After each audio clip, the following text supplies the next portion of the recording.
好多粉絲問，有啲材料翻到去之後氧化完咧有黑線，咁咧就會用唔到啦。咁我就好想問啲黑線佢可唔可以處理得到咧？我哋今日咧請咗我哋氧化廠嘅廠長李廠。Hello， 大家好。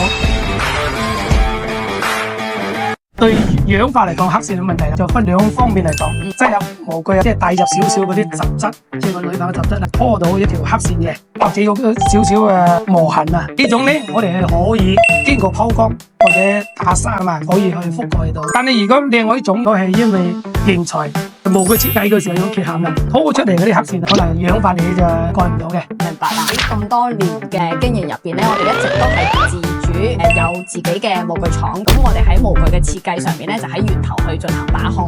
咁當然啦，仲有我哋練咗咁多年嘅一個工藝，去保證盡量減少喺材料上面帶出嚟嘅黑線咧。最優嘅選擇其實咧就應該係你直接嚟同我哋落單氧化後嘅材料咧。咁就算有黑線嘅問題，任何缺陷嘅問題，就喺個廠入邊去解決好，直接一個靚仔嘅成品交貨俾你啦。